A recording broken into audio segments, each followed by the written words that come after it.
all, vanakkam and welcome to T20 World Cup review. Crushing win. West Indies ஒரு 107 ரன்ல win பண்ணிருக்காங்க, which is sending a right message for their World Cup campaign and not so great for India looking down the Super 8 games. அதுக்குள்ள ரொம்ப போவேனா, but இந்த கேம்ல there was so many positives from West Indies. Before I go into P-Dog's opening thoughts, vanakkam and welcome to the show, P-Dog. ஒரே ஒரு சின்ன, I just wanted to start off with something. என்னதான் வந்து any other team இந்தியாக்குள்ள வந்து dominate பண்றத நம்ம எல்லாம் வந்து ரொம்ப பெருசா ரசிக்கலனாலும், பட் வெஸ்ட் இண்டீஸ் எங்க ஆடினாலும் வெஸ்ட் இண்டீஸோட கிரிக்கெட்டை பாக்குறதுக்கே அந்த ஃபிளேர், அந்த அந்த அந்த மனுஷங்க என்ஜாய் பண்றத பாக்குறதே வந்து அவ்வளவு சூப்பரா இருக்கு. ஒரு கிரிக்கெட்டிங் சூப்பர் ஜெயண்ட். அவங்க வந்து இந்த மாதிரி பியூட்டிஃபுல்லா பர்ஃபார்ம் பண்ணும்போது, சந்தோஷமா ஆடும்போது, அண்ட் இதே மாதிரி 2016ல வின் பண்ணிருக்காங்க. ஸோ அந்த மொமெண்ட்ஸ்லாம் திருப்பி வர மாதிரி இருக்கு. P-Dog, உங்களோட ஓப்பனிங் தாட்ஸ் இந்த கேம்? அதான் சொன்னேனே, இப்போ நேற்று ஜிம்பாப்வே வந்து ஒரு மேட்ச் கூட ஜெயிக்க மாட்டாங்க, டோன்ட் ஹேவ் எனி எக்ஸ்பெக்டேஷன்ஸ் சொல்லும் போது நிறைய பேர் டிசப்பாயிண்ட் ஆனாங்க. Honestly speaking, this is what they are capable of. They punched above their weight to get into Super 8s. They will get an absolute thrashing in the next 2 games also. அது வந்து என்ன சொல்றது, நியாயமா எனக்கு தெரிஞ்சதை நான் சொல்றேன். They don't have the power with the bat, they don't have the power with the ball. இந்த வெஸ்ட் இண்டீஸ் டீமோட இந்த மாதிரி ட்ரூ பிச்சர்ஸ்ல சுமாரா ஆடினீங்கன்னா, படிக்கவலமா ஆடினீங்கன்னா 170 அடிப்பீங்க, டீசெண்டா ஆடினீங்கன்னா 200 அடிப்பீங்க, ஒருவேளை நல்லா ஆடிட்டீங்கன்னா 220 அடிப்பீங்க. இந்த பிச்சு பார்த்தீங்கன்னா கொஞ்சம் கிராஸ் எல்லாம் கம்ப்ளீட்டா எடுத்துட்டு ஒரு மாதிரி பார்த்தாலே ஒரு மாதிரி ஒரு பியூட்டிஃபுல் பிச்சு மாதிரி இருந்தது. அதை வந்து இவனோட பேட்டிங் லைன் இப்போ வச்சுன்னு டாஸை வின் பண்ணி ஃபர்ஸ்ட் போலிங் போடுறான். Point number 1. ரெண்டாவது மோஸ்ட் இம்பார்ட்டன்ட், இதெல்லாம் வந்து ஒரு லெவலுக்கு மேல யோசிச்சு பாருங்க எப்படிலாம் யோசிக்கிறாங்கன்னு. வான்கடையில ஃபிங்கர் ஸ்பின்னர்ஸ் மட்டும்தான் பிக்சருக்கு வருவாங்க, அந்த முறுக்கு புரியறவன் லெக் பிரேக் போடுறவன் வரமாட்டான் அப்படின்னு ஒரு நிறைய தடவை சொல்லிட்டு இருக்கோம். Not replying it because what happen today அப்படின்னு. ஸோ டாஸை வின் பண்ணிட்டு அவங்களோட போலிங்ல இப்போ வெஸ்ட் இண்டீஸ் மாதிரி ஒரு டீம், அவன் எப்படின்னா பெரிய டீமோடலாம் வெஸ்ட் இண்டீஸ் ஆனா 220 ரன் கம்மி சல்லிரன்னு டிஃபெண்ட் பண்ண முடியாது அந்த போலிங்கை வச்சுன்னு. அதையும் சொல்லிடுறோம் உங்களுக்கு. இவங்கெல்லாம் வந்து தப்பான லைன் ஆடி ஆடி போல்ட்டானாங்க. குதகேஷ் மோட்டிக்கு பியூட்டிஃபுல்லா போட்டார், அதெல்லாம் இல்லைன்னு சொல்ல. ஸோ இந்த மாதிரி ஒரு situation super 8s you got in place of Australia, you are expected to lose, you are not going to win a single game. But this is the time where how you can be at least show a competitive spirit rather than get a thrashing like this. இந்தியாவும் ஏறி மதிப்பாயவங்கள சென்னையில், அதில் எந்த சந்தேகமும் கிடையாது. இப்போ இங்கே வந்து வின்னிங் ஸ்கோர் வந்து 192 அப்படின்னு சொன்னோம், அவன் 255 ரன் அடிச்சிட்டான். இதில் மோஸ்ட் இம்பார்ட்டன்ட் திங்கு, வான்கடையில் 6 ஓவரில் விக்கெட்டு விழும், அவசரப்படக்கூடாதுன்னு சொன்னோம். 255 ரன் அடிச்ச west Indies only score 55 for 2. They are playing according to the conditions. அதில் எந்த சந்தேகம் கிடையாது. அவங்களோட போலிங் வீக்கா இருக்க ஒழிய they are mastering the conditions and they are playing well. Zimbabwe 47 for 3. First winning factor என்னன்னா, உங்களுக்கு 8 ஓவர் செட்டிங் ஃபேஸ். ஓகே, அதுக்கப்புறம் வந்துட்டு கல்ட்டு 8 ஓவரில் வெஸ்ட் இண்டீஸ் 92 for 2, ஜிம்பாப்வே 8 ஓவரில் 65 for 4. அதாவது இன்னொரு ஸ்டாட் என்ன சொன்னா, இந்த மாதிரி ட்ரூ வான்கடை பிச்சில் 11 ஓவருக்கு அப்புறம் 2 wickets டவுன் ஆர் லெஸ் நீங்க இருந்தீங்கன்னா you are going to double the ஸ்கோர்னு. 11 ஓவரில் வெஸ்ட் இண்டீஸ் 120 for 2, மீதி 9 ஓவரில் what they scored is 134. Okay, பியூட்டிஃபுல்லா கண்டிஷன்ஸுக்கு தகுந்த மாதிரி ஆடினாங்க, அதுல எந்த சந்தேகம். ஃபர்ஸ்ட் 6 ஓவர் பொறுமையா ஆட்டு, 7வது ஓவர் கிரீமர் வந்தவொடனே ஒரு பொழந்தாரு ஏட்டையா. அதுக்கப்புறம் அடி அடி நீ இடிச்சு தள்ளிட்டாங்க. To be very honest with you, இப்ப இவங்க யோசிச்சு பாருங்க, 4 over of leg break from Cremer, 3 over of mystery spin from Sikandar Raza. Okay, இப்ப நீங்க யோசிச்சு பாருங்க அது என்ன இருக்கு பாருங்க. இவங்க 7 ஓவர்ல 90 ரன், ஒரு விக்கெட்டு. ஜிம்பாப்வே வெஸ்ட் இண்டீஸோட 2 ஃபிங்கர் ஸ்பின்னர் சேர்த்து 8 overs 2 maidens 56 runs 7 wickets on a very good batting pitch. Second win factor என்னன்னா, கடைசி 5 ஓவர்ல நிறுத்தவே முடியாது பேட்டிங், ஒரு ரீலுக்கு போச்சுன்னா ஆஃப்டர் 15 ஓவர்ஸ்லன்னு West Indies scored 75 for 3, Zimbabwe scored 38 for 1. உங்களுக்கு வாய்ப்பே கிடையாது. Wellington Masakadza should have played in place of a batsman. அதுல எந்த சந்தேகமும் கிடையாது. நீங்க if you ரிச்சர்ட் எங்காராவா வந்தே ஆகணும், அதை நம்ம சொன்னோம். we said that it is going to be at the expense of Graham Creamer அப்படின்னு. இப்ப ஸ்பின்னர்ஸ் வந்து உங்களுக்கு இங்க எக்கனாமிக்கலா போடலன்னா 220 இங்க நீங்க ப்ளீட் பண்ணுவீங்க. Zimbabwe did everything wrong, but I'm not blaming them. This is what they've got when they are competing against the best teams. அதுல எந்த சந்தேகமும் கிடையாது. Had they batted, they would have batted badly. They should have scored 175. Best திருப்பி அடிச்சிருப்பாங்க. அதுல எந்த சந்தேகமும் கிடையாது. The damage wouldn't have been this much. அதெல்லாம் இவங்க எப்ப புரிஞ்சுக்க போறாங்க, எப்ப கண்டிஷன்ஸ் வந்த மாதிரி ஆட போறாங்க அப்படின்னு தெரியல. Please add on your thoughts. Gun மாதிரி சொன்னீங்க, ஏட்டையா ஹெட்மயர் அப்படின்னு சொல்லி அவரை பிக் பண்ணீங்க கேம் சேஞ்சரா. அவரை செல்லமா வந்து ஹெட்டி அப்படின்னு கூப்பிடுறாங்கல்ல. ஆனா அவர் அடிக்கிற சிக்ஸ் எல்லாம் பால்கனில இருந்து எட்டி பார்க்க வேண்டியதா இருக்கு. 108 மீட்டர், 105 மீட்டர். அதை விடுங்க போயிடா. இன்னொன்னு வந்து நம்ம பிளேயிங் லெவனை பத்தி பேசணும். வெஸ்ட் இண்டீஸ் பிளேயிங் லெவனை காலை ஷெப்பர்ட் எடுத்துன்னு வரணும்னு சொன்னீங்க, கரெக்டா எடுத்துன்னு வந்தாங்க. ஆனா இன்னும் ஒரு ட்விஸ்ட் வச்சிட்டாங்கன்னா, ராஸ்டன் சேஸுக்கு போல எடுத்துன்னு வந்துட்டு ராவ்மன் பவலை இறக்கி விட்டாங்க அதே இடத்துல. இவரும் ஃபார்முக்கு வந்துட்டாரு இப்போ. Their batting is looking very destructive. Rovman Powell ஒரு சுழட்டுறாரு. அதுக்கப்புறம் பார்த்தா ரதர்ஃபோர்டு, அதுக்கப்புறம் ரொமாரியோ ஷெப்பர்ட். ஆனா இந்த இந்த இந்த என்டையர் வேர்ல்ட் கப்லயே ஒரு டேக் அவே என்னன்னா, அந்த ஜேசன் ஹோல்டரோட அந்த கேக் வாக் மாதிரி அடிக்கிறாரு. அப்படியே செல்லமா அப்படி தட்டுறாரு, சிக்ஸ் அப்படியே வையின்னு போய் உழுது. அதை பத்தி ஒரு லைட்டா டச் அப் பண்ணுங்க பீடா. ரொம்ப ஒரு ஒரு ஒரு பயங்கர சுப்ரீம் டச்ல இருக்காரு. சும்மா தொட்டா சிக்ஸ் போகுது. அது எப்படி? அதுதான் பவர் ஹிட்டிங்கோட பேசிக் கான்செப்டை பத்தி நான் சொல்லுவேன். நிறைய பேர் என்ன சொல்லுவாங்க, எம்பிபிஎஸ் வசூல் ராஜா எம்பிபிஎஸ்ல கமல் வந்து இப்படி பைசெப்ஸை காமிச்சு, நானும் ஃபர்ஸ்ட் இயர் தான் ரேக் பண்ணுவாரு. எல்லாரும் என்ன நினைச்சிட்டு இருப்பாங்க, இப்படி இருந்தாதான் அடிக்க முடியும்னு. லோ பேக் லிஃப்ட், ஒரு டாப் ஆஃப் டவுன் ஸ்விங் என்ன அழகா வருது, டவுன் ஸ்விங் என்ன அழகா ஸ்ட்ரெயிட் லைன்ஸ்ல வந்து ஸ்லோ மோஷன்ல அடிக்கிற மாதிரி இருக்கும் ஜேசன் ஹோல்டர் அடிக்கிறது. பவர் ஜெனரேஷனே இருக்காது. பவர்லாம் பாத்தீங்கன்னா ரா பவர். மொரட்டுக்கால பாத்தீங்கன்னா அடி, இவர் பாத்தீங்கன்னா ஷெர்ஃபேன் ரதர்ஃபோர்ட் பாத்தீங்கன்னா அடி, ஏட்டையா பாத்தீங்கன்னா அடி. அதுதான் உங்களுக்கு என்னன்னா, அவருக்கு இந்த ஸ்வீட் ஸ்பாட்ல பட்டுச்சுன்னு வச்சுக்கோங்க. Unless otherwise ball wider lines to him and he doesn't connect on the sweet spot. கரெக்டா அவருக்கு அந்த ரேஞ்ச் ஹிட்டிங்ல நீங்க போட்டீங்கன்னா எக்ஸ்ட்ரா கவர்ஸ்ல இருந்து அந்த கவுகார்னர் வரைக்கும் எங்க வேணாலும் உங்களை சிக்ஸ் அது ஸ்லோ மோஷன்ல அப்படி அடிப்பாரு. Beautiful flow. அந்த காலத்துல ஷான் பொல்லாக் உங்களுக்கு ஞாபகம் இருக்கும்னு நினைக்கிறேன், அவரும் இப்படிதான் அடிப்பாரு ஸ்லோ மோஷன்ல. அந்த traditional batsman like Carl Hooper, அவரும் ரொம்ப அப்படியே பியூட்டிஃபுல்லா இருக்கும். ஸோ எல்லாரும் என்ன பண்றாங்க, பவர் ஹிட்டிங்னா இப்படி ஷோல்டர் ஏற்றினு ஜிம்முக்கு போயிருக்கணும், அப்படியே இழுத்து வாங்கணும் பாங்க. பவர் ஹிட்டிங் கான்செப்டே டோட்டலி டிஃப்ரெண்ட். அது கிரேட்டஸ்ட் எக்ஸாம்பிள் பாத்தீங்கன்னா உங்களுக்கு இவர் தான். இன்னொன்னு பாத்தீங்கன்னா நம்ம பெரியப்பா ரோஹித் சர்மா, அவரும் பாத்தீங்கன்னா ஸ்லோ மோஷன்ல அடிக்கிற மாதிரி தான் இருக்கும். பெருசா பவர் ஜெனரேஷன் இருக்கிற மாதிரி இருக்காரு. 30 ரூபா தள்ளி விழும் பாட்டம் ஆஃப் த பேட்ல பட்டா கூட. So there is certain kind of technique that is involved. Jason Holder பார்க்கறதுக்கே தான் இருக்கும். Zimbabwe didn't really help themselves by dropping Hetmeyer twice. இன்னும் ஒன்னே ஒன்று நான் சொல்றேன், நிறைய யங்ஸ்டர்ஸ் வாட்சிங், கேட்ச் விடுறதெல்லாம் தப்பே கிடையாது. ஓகே, கிரிக்கெட்ல நடக்கும். கேட்ச் விட்டுட்டு லைட்டு எனக்கு சரியா தெரியலன்றது, அதுக்கப்புறம் கேட்சை விட்டுட்டு கையில அடிபட்டுச்சு நடிக்கிறது, தயவு செஞ்சு இதை பண்ணாதீங்க. நான் கோச்சிங் பண்ணும்போது நான் கோவமே பட மாட்டேன். ஆனா இந்த மாதிரி நடிச்சா எனக்கு பயங்கர கோவம் வரும். கேட்ச் விடுறதுன்றது சகஜம். லாலிபப் கேட்ச் எல்லாம் கிரேட்டஸ்ட் ஃபீல்டர்ஸ்லாம் விட்டுருக்காங்க. கேட்ச் விட்டியா, put your head down, yeah, drop the catch, one more catch that is coming my way, I'm going to take it. திருப்பி அதே ஹெட்மேயருக்கு திருப்பி நேர கைக்கு நேர வந்த கேட்சை திருப்பி விட்டாரு. அது ஏன்னா it is because of your body language. ஒன்னே ஒன்று சொல்றேன், நிறைய youngsters want to play cricket in higher level in future. கையை தூக்கிட்டு ஐ ஹவ் ஃபெயில்டுன்னு எப்போ நீங்க ஒத்துக்கிறீங்களோ அப்பதான் you can move on to the next moment.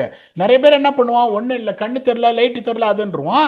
ரெண்டாவது என்ன பண்ணுவான், ஒண்ணுமே இருக்காது அப்படியே படுத்து நடிச்சிருவான். பயங்கர கையில் அடி, அவனை 2 பேரும் வந்து தூக்கின்னு போவாங்க, ஒன்றுமே இருக்காது. அந்த மாதிரி யாராவது பண்ண, அவன் எவ்வளோ பெரிய பிளேயராக இருந்தாலும் நான் ஒன்னே ஒன்று தான் பண்ணுவேன், நீ ரெஸ்ட் எடுத்துக்கோ, உனக்கு அடிபட்டிருக்கு, அடுத்த மேட்ச் நீங்க பெஞ்சில் உட்கார. அவன் எவ்வளவு பெரிய கொம்படா இருந்தாலும் சரி, that is a worst attitude you set yourself as a player. வெற்றி தோல்வி வீரருக்கு அழகுன்னு சொல்லுவாங்க தமிழ்ல. தோக்கறியா அதெல்லாம் ப்ராப்ளமே கிடையாது. unless otherwise you are not defending yourself for doing such blemishes on the field, you are not going to improve. அந்த நெகட்டிவ் திங்கே அவருக்கு என்ன ஆச்சு, கேட்ச விட்டு அதுக்கப்புறம் முதல் பால் வந்து டமால் போல்ட் ஆயிட்டு போனாரு. There are certain things what I'm trying to teach youngsters who are watching. Accept it and move on, you will be a better character. Zimbabwe வந்து சொல்றதுக்கு எதுவுமே கிடையாது. சிக்கந்தர் ராதா வந்து இப்படி இல்லை கீழே அதெல்லாம் வந்து இறக்கிலாம் போட்டாரு. The greatest problem, what they made is they didn't have a finger spinner to bowl. அதே மாதிரி West Indies was on song. நீங்க கரெக்டா சொன்னீங்க. Rovman Powell also got into the game. ரொம்ப கஷ்டப்பட்டார். முதல் 19 பால்ல 20 ரன் அப்படி இப்படிலாம் பீட் எல்லாம் ஆச்சு. But Rovman Powell is a destructive player. இப்போ அவங்களுக்கு எப்படின்னா இந்தியாவோட they would definitely want to play Roston Chase. இப்போ அது வந்து டீகோடட் தான் போச்சு. ஆஃப் ஸ்பின்னர் கையை சுத்த முடியும்னாலே முதல் ஓவர் இந்தியாவோட அதுதான் போது ராஸ்டன் சேஸ் உள்ள வந்தே ஆகணும். யாருக்கு பதில் உள்ள வருவார்? ஏன்னா their most economical bowler is Matthew Ford. ரொமாரேஷப்பட டிராப் பண்ண முடியாது. பவல் ஃபார்ம் கொண்டாங்க. அவங்க என்ன பண்ண போறாங்க தெரியல. பிராண்டன் கிங் ரொம்ப நாளா அடிக்கல. அந்த மாதிரி நான் யோசிக்கிறோம்ல, பிராண்டன் கிங் எடுத்துட்டு ராஸ்டன் சேஸ் இந்தியா மேட்ச் கொண்டு வருவாங்களா அதுவும் தெரியல எனக்கு. But West Indies are progressing the right thing. இந்த நெட் ரன் ரேட்டை பத்தி சொன்னீங்க, பெரிய மார்ஜின்ல அடிச்சிருக்காங்க. இப்போ if they beat South Africa and South Africa beat Zimbabwe, India, even though winning both their game, they have to really push their net run rate up. If not, நான் சொல்றேன், இது நடந்ததுன்னா instead of India winning both the matches, there is a good chance India can miss out on the semi-finals. But long way to go. அது அப்புறம் பேசிக்கலாம். Zimbabwe வந்துட்டு இவ்வளவுதான் அவங்களோட திறமை. Let us give a high fives for them. Hopefully they would have batted. The embarrassment wouldn't have been this much. Full credit to West Indies. பயங்கர confidence ஓட next match போவாங்க. இதுக்கு மேல ஜிம்பாப்வே பத்தி பேசுறதுக்கோ குறை சொல்றதுக்கோ எதுவும் இல்லை. பினாமினலா போட்டாங்க அக்கீல் ஹுசேனும் சரி குதகேஷ் மோட்டியும். Zimbabwe was demolished by West Indies and hopefully they can put up a fight at least in the next two games against two Godot Gajals coming in. One is கூலி படை, இன்னொன்னு எப்படி magic படை. ஏன்னா அவங்க என்ன பண்ண போறாங்கன்னு தெரியாது இன்னொரு படை அப்படின்றதுனால hopefully Zimbabwe can rise up to their game. Vicky, please add on to your thoughts if you have before we can go try stumping me again. இல்ல அதான் எல்லா தாட்ஸுமே நீங்க ஆட் பண்ணிட்டீங்க. அதே மாதிரி தான் நீங்க சொன்ன மாதிரி ஃபீல்டிங்ல ஒளியணும்னு ட்ரை பண்ற அன்னைக்கு தான் பால் நம்மளை தேடி தேடி சுத்தி வரும். ஸோ அதை மட்டும் பண்ணவே பண்ணாதீங்க. If your youngster put your hand up, say that I will do it the next time or the next ball catch பிடிக்கன்னு சொல்லிடுங்க. ஸோ அதோட க்ளோஸ் பண்ணிடலாம். இந்த கேமை பத்தி பெருசா ஒன்றும் பேசுறதுக்கு இல்லை. க்ளோசிங் தாட்ஸ்க்கு முன்னாடி நம்மளோட ஃபேவரட் செக்மெண்டான ஸ்டம்ப் பிடாக் செக்மெண்ட்டுக்கு போயிடலாம். ஃபர்ஸ்ட் கொஸ்டின் பிடாக் பிரதீப் E6C9U அப்படின்னு போட்டிருக்காரு. Great show gentleman, googly for பிடாக். பிடாக் பார்த்தாடுங்க, கூகுளி வருது. At the elite level, is a player's spot ever truly safe? Should a team remember past achievements of a player as a buffer when he or she is going through a slump? Or does a culture of fear where form is the only currency actually drive the high intensity performance needed to win a tournament? How long or how many games can a player perform badly until one says enough is enough? What are the nuances we need to be aware of? I would love to hear your perspective on this. பேசிக்கா என்ன கேட்கிறாருன்னா, நம்ம நேற்று பேசினதுதான். ஒரு பெரிய பிளேயரா இருந்தாலும் ஒரு tournament செட்டப்ல ஒரு 15 மெம்பர் ஸ்குவாட்ல அவரோட பிளேஸ் இடம் வந்து தக்க வச்சுக்கணும் அப்படின்னு ஆடுறது ஒரு ஃபியரு. ஆர் நம்ம பிளேஸ் என்னதான் பர்ஃபார்மன்ஸ் பாஸ்ட்ல பண்ணியிருந்தாலும் 2-3 மேட்ச் அடிக்கலன்னா நம்மளை உட்கார வச்சிருவாங்களோ, நம்மளுக்கு அந்த சான்ஸ் கிடைக்காதோ, நம்மளுக்கு அந்த ஆப்பர்ச்சுனிட்டி போய் பர்ஃபார்ம் பண்றது கிடைக்காதோன்னு ஒரு பிளேயர் திங்க் பண்றது எவ்வளவு பாதிக்கும். அதை பத்தி உங்களோட தாட்ஸ் என்னன்றதை கேட்கிறாரு. சவுத் ஆப்பிரிக்காவில் வந்து ஒரு சிஸ்டம் டிசைன் பண்ணியிருக்கேன். ஓகே, அது எப்படின்னா, ஒரு டொமஸ்டிக்லேருந்து இன்டர்நேஷ்னல் டீமுக்கு ஒரு பிளேயர் வரான்னா, beat any format, T20, test, ODI, இப்போல்லாம் எப்படி ஆயிடுச்சு, பிளேயர்ஸ் வந்து ஒவ்வொரு ஃபார்மேட்டுக்கு இந்த ஃபார்மேட் தான் இவன் ஆட முடியும். ஆல் ஃபார்மேட் பிளேயர்ஸ் கிடைக்கிறதெல்லாம் ரொம்ப கஷ்டம். ஸோ ஒரு ODIக்கு வரான் அப்படின்னா அவனுக்கு வந்து இவ்வளோ number of games minimum 8 game minimum அவனுக்கு கொடுத்தே ஆகணும். ஓகே, 8 கேம் அவன் ஆடிட்டான்னா tried, yes got that 8 games. ரெண்டாவது, அவனோட அவனோட ஸ்ட்ரென்த் இருக்கும். நம்பர் 3 ஆடுறான், இல்லை நியூ பால்ல போடுறான், இல்லை ஒரு போலிங் ஆல்ரவுண்டர் பவர் பிளேல போலிங் போடுறான், பேட்டிங் நம்பர் 7ல ஆடுறான். அவனோட ஸ்ட்ரென்த் இருக்கோ அவனை அங்கே நீங்கள் சான்ஸ் கொடுத்துட்டீங்கன்னா 8 மேட்சிலும் டெஸ்டட். மூணாவது பேராமீட்டர் ஃபெயில்டு. நான் 8 மேட்ச் சான்ஸ் கொடுத்துட்டேன், கரெக்டான ஆப்பர்ச்சுனிட்டி கொடுத்து உன்னை டெஸ்ட் பண்ணிட்டேன், மூணாவது ஃபெயில்டுன்னு வந்ததுன்னா உன்னை வெளியே தள்ளுறோம் நான். You got enough opportunities. ஆனால் அந்த ஃபெயில்டு கிராஸ் போட்டு டிக் அடிச்சுட்டு உள்ளே வந்துட்டான்னா is good enough to be in this team and is going to be the future prospect for me. Okay, now I feel that is going to be the future prospect. After 8 games, he has tried, he has tested, he has succeeded. அதுக்கப்புறம் என்ன பண்றான், ஒரு வருஷம் 2 வருஷம் இப்போ அபிஷேக் சர்மா ஒரு பயங்கர பெசட் create பண்றான். அதுக்கப்புறம் is going through a low phase of 7, 8, 10 games. நான் ப்ரீவியஸா எபிசோட்ல சொன்னதை அதை தான் பண்ணுவேன். Technical blueprint when he came to the tried, tested, failed phase, when he was on top of his game and he got selected for the national team, சேமா இருக்கா அப்படின்னு மூளையை துருவி பார்ப்பேன். சேமா இல்லைன்னா உன்னோட ப்ராப்ளம் டெக்னிக்கல் ப்ராப்ளம் கரெக்ட் பண்ண பார்ப்பேன். டெக்னிக்கல் ப்ராப்ளம் வந்துட்டு அவங்களுக்கு இல்லை அப்படின்னு சொன்னோன்னா அடுத்தது வந்துட்டு அப்ரோச் ப்ளூ பிரிண்ட்னா ஒரு சில பிளேயர்லாம் 10 பால் எடுத்துட்டு அதுக்கப்புறம் அடிக்க ஆரம்பிப்பாங்க. ஒரு சிலர் என்ன பண்ணுவாங்க, எடுத்தோடனே அடிப்பாங்க. 10 பால் எடுத்துட்டு அடிப்பாரு, ஹெட்மயர் எடுத்தோடனே எடுத்துட்டு அடிப்பாரு. ஸோ அந்த மாதிரி அவனோட அப்ரோச்சில் ஏதாவது சேஞ்ச் இருக்கா, when he came in, when he got the stamp of selected, அதில் சேஞ்ச் இருந்ததுன்னா அதில் ஒர்க் பண்ணி பார்ப்பேன். மூணாவது பார்த்தீங்கன்னா டெசிஷன் மேக்கிங், அந்த ப்ரெஷர் சுச்சுவேஷன் அங்கே கொடுக்குறான விக்கெட்டு, அந்த மாதிரி ஒரு சுச்சுவேஷனில் ஒரு மென்டல் சைக்காலஜிஸ்ட்டை கூப்பிட்டு பேச வைப்பேன். once I feel tried, tested, failed phase கடந்து அவன் உள்ள வந்துட்டான்னா is going to be a future star for me. It is a job of a coach for me to get him back where I certified him that he has passed the test. Is going to be the future star. எதுவுமே பண்ணாம ஒரு 6 match அவன் fail ஆறான், நீ திருப்பி போய் domestic ஆடிட்டு வான்னா திருப்பி என்ன பண்ணுவான், அவன் லெவல் ஹை, டொமஸ்டிக்ல போய் ரன் அடிப்பான், இங்க வந்து என்ன பண்ணுவான், கொட்டுவான். இப்போ அபிஷேக் சர்மா ரன் அடிக்கலையா, அபிஷேக் சர்மா எஸ்டாப்ளிஷ்ட் ஹிம்செல்ஃப். ஒன்னு T20 கிரிக்கெட்ல என்னன்னா அவரோட டெக்னிக்கல் ப்ளூ பிரிண்ட்டை பார்ப்பேன். அதுக்கப்புறம் அப்ரோச் அதே மாதிரி தான் இருக்கு, அதே மாதிரி தான் அடிக்கிறாரு. டெக்னிக்கல்லாம் அவருக்கு எதுவும் பெரிய சேஞ்ச் எல்லாம் கிடையாது. எங்க அவர் மாற்றாருன்னா அவர் எங்க ஆடுறாங்கன்றத பார்த்துட்டு ஆப்போனன்ட்ஸ் ஆர் டீகோடிங் ஹிம். ஸோ மூணாவது இது என்ன பண்ணுவேன், இந்த கேம் அவேர்னஸ். இந்த பார், உனக்கு அவன் என்ன பண்றான், 2 பேர் ஆஃப் சைட்ல வச்சுட்டு ஸ்லோயர் டெலிவரி 6 மீட்டர் லென்த்ல ஒய்டா போடுறான். நீ த்ரூ த லைன் இறங்காம அகெயின்ஸ்ட் த லைன் இறங்கி வர, உங்களுக்கு ரீச்சே இல்லாம சுத்தி நீ அவுட் ஆற. ஒன்னு என்ன பண்ணு, உன்னோட அப்ரோச் அதே மாதிரி தான் இருக்கு, த்ரூ த லைன் இறங்கு, இல்ல இறங்கவே இறங்காத, அவுட் சைட் ஆஃப் ஸ்டம்ப் நின்னுக்கோ, நீ allow the ball to come and then you got a better reach to hit on the leg side. இப்படின்னு I will try to make sure his tactical awareness is better for you to decode what opponents are doing. நீ ஒண்ணுமே பண்ணாம இதுக்கப்புறம் வந்துட்டு இல்ல we will back him, we will give him an opportunity. நான் எத்தனை match chance கொடுப்பேன்? India மாதிரி ஒரு பேஷனேட் இதுக்கு they feel cricket is a religion. 3 match 4 match அடிக்கலன்னா சத்தம் ஜாஸ்தி ஆயிடும், பிரஷர் ஜாஸ்தி ஆயிடும், டிராப் பண்ணுவீங்க. You are letting a diamond go. Sanju சாம்சனுக்கும் அதே தான் சொல்றேன். Sanju சாம்சனுக்கும் the same thing. England சீரீஸ்ல எல்லாம் இங்க போட்டு டீ கோட் பண்ணாங்க, நியூசிலாந்து சீரீஸ்ல எல்லாம் காலுக்கு போட்டு டீ கோட் பண்ணாங்க புல்லர் லென்ஸ். அஸ் அ கோச் நான் என்ன பண்ணோம், அவன் ஒரு பிளானோட வந்து 5 மேட்ச் பேட்டர்ன் ஆஃப் டிஸ்மிசல்ஸ் 5 மேட்ச்ல சேமா இருக்கா, அதை உடைக்கிறதுக்கு என்ன வழின்னு நான் சொல்லணும். நான் அதை சொல்லாம நான் ஒரு பிளேயரை டிராப் பண்ணேன்னா அவனோட கரியரை முடிச்சிடும். This is how I operate when a player is down. The classical example is Shimron Hetmyer. அதையும் உங்களுக்கு சொல்லிடுறேன். Global super league utter flop, CPL utter flop, T10 league utter flop. திடீர்னு இப்ப அடிக்க ஆரம்பிக்கிறார் பாருங்க.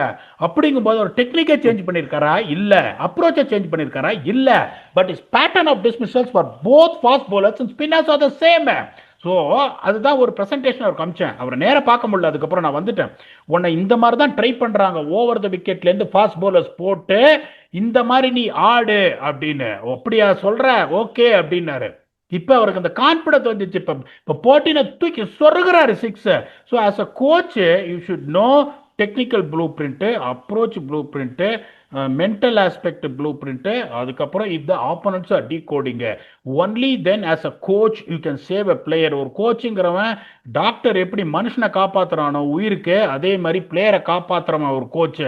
அவனுக்கு இந்த 4 ப்ளூ பிரிண்ட்டும் தெரியலன்னா பிளேயர் சின்ன பின்னமா ஆயிடுவாங்க. Vicky, please add on something if you feel my explanation is not clear to you and the viewers. Beautifully summed up பிடாக். பிரதீப், நீங்க கேட்ட கேள்விக்கு இதை விட ஒரு சூப்பர் எக்ஸ்பிளனேஷன் கிடைக்காது இங்கேயுமே. செகண்ட் கொஸ்டின் போயிடலாம். இந்த கொஸ்டின்ல ஸ்டம்ப் பண்ண ட்ரை பண்றேன். கிரிக்கெட் டுடே டெய்லி அப்படின்றவர் கேட்டிருக்காரு, பிடாக், your time with South African international side would have been shared with leg spinner Imran Tahir and you've also come across him at Guyana Amazon Warriors. He's played hundreds of white ball matches, nearly 150 for South Africa, and was one of the best spinners in the world with the white ball at that time. Why was he not as successful in Test cricket? He seemed to have all the tools to succeed, but his 20 tests paint a different picture. P.S. Love your content. I am a young batting all rounder playing in Tamil Nadu, and your advice has helped me develop my game. You are truly a people's champion. கடைசியா line வந்து 100% true. You're truly a people's champion. Imran Tahir, அதாவது உங்க பாய், அவரை பத்தி கேட்டிருக்காங்க. அவர் வந்து white பால நம்ம என்ன மாதிரி பராசக்தி எக்ஸ்பிரஸ்ன்ற ஒரு என்ன லெஜெண்ட் நம்மளுக்கு தெரியும். ரெட் பால் கிரிக்கெட்டை பத்தி கேட்டிருக்காரு. பயங்கர யோசிச்சு கேட்டிருக்காரு. சூப்பரா. அந்த 20 டெஸ்ட்ல டிஃபரெண்டா ஏதாவது பண்ணி அதனால அவரால் சக்சீட் பண்ண முடியலையா, என்ன நடந்தது, என்ன ஏதுன்றதை உங்க வாயால தெரிஞ்சுக்கணும். அதாவது இவர் ரொம்ப புத்திசாலியா இருப்பாருன்னு நினைக்கிறேன். And then first of all I wish you to come up in life, play for TNPL, play for Tamil Nadu, play for IPL. Wish I good see you. Unfortunately உங்க மூஞ்சி கூட எனக்கு தெரியல. Hopefully I will see you in future. அதாவது இம்ரான் தாஹீரோட strength பார்த்தீங்கன்னா slider, googly and flipper. Never been is traditional leg breaker. அதுக்கு ஒரு எக்ஸ்பிளனேஷன் கொடுத்துட்றேன். ஓகே, இப்போ இம்ரான் தாஹிர் பார்த்தீங்கன்னா ஒரு ஷார்ட் மிட் விக்கெட்லேருந்து ஓடி வருவார், ஷார்ட் எக்ஸ்ட்ரா கவர்ஸ்லேருந்து இப்படி ஓடி வருவார். இப்போ கேமராவை நேராக நிறுத்தினீங்கன்னா அவர் எங்கேருந்து ஓடி வர்றாருன்னு கேமராவில் உங்களுக்கு தெரியவே தெரியாது. அந்த மாதிரி ஒரு ஆங்கிளில் ஓடி வருவார். That has been is strength. இதே யஜுவேந்தர் சஹல் பாருங்க, ஜாம்பா பாருங்க, அடுத்து வரை அவங்க எல்லாமே ஆங்கிளில் தான் ஓடி வருவாங்க. But that angle is much lesser compared to Imran Tahir. So அந்த ஆங்கிள்லேருந்து நீங்கள் ஓடி வந்தீங்கன்னா என்ன ஆகும்? Rather than loading from ear, you are going to load with your front shoulder closing. Front shoulder close ஆச்சுன்னா that position is called fast side on. So fast side ஆன்லேருந்து நீங்கள் பாலை ரிலீஸ் பண்ணீங்கன்னா பால் ட்ரிஃப்ட் ஆகாது. Leg spinner test cricket ஆடணும்னா ball ஏர்ல drift ஆகி it has to spin away from the batsman. உன்னோட முதல் வெப்பன். இதே ஒரு கேள்வி, ரஷீத் கான் எவ்வளோ பெரிய கொம்பன் டெஸ்ட் கிரிக்கெட்ல சக்சீட் ஆனாரா? சுனில் நரேனன் எவ்வளோ பெரிய கொம்பன் டெஸ்ட் கிரிக்கெட்ல சக்சீட் ஆனாரா? டெஸ்ட் கிரிக்கெட் அப்படிங்கும் போது your stock ball, whether off spinner, off பிரேக்ல அவனை பீட் பண்ணோம், ட்ரெடிஷ்னல் லெக் பிரேக்ல அவனை பீட் பண்ணோம். இத்தனை லெக் ஸ்பின்னர்ஸ்லாம் விக்கெட் எடுத்திருக்காங்கன்னா most of the time they try and beat the batsman in the air and off the wicket. Imran அந்த பாஸ்ட் சைடானுக்கு போறதுனால அவரோட லெக் ஸ்பின் ட்ரிஃப்ட் ஆகாது, டேர்ன் ஆகுமே ஒழிய ட்ரிஃப்ட் ஆகாது.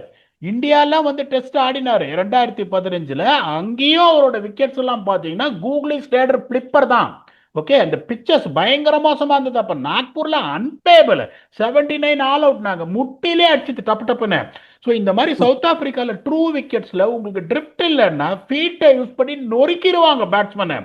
ஏர்ல உங்களுக்கு அந்த மாதிரி ட்ரிஃப்ட் இருந்தாதான் you will get beaten in the air and off the bounce உங்களுக்கு சான்ஸ் இருக்குங்கும் போது only a leg spinner, if he can have the drift and the spin the ball away, can succeed in test cricket.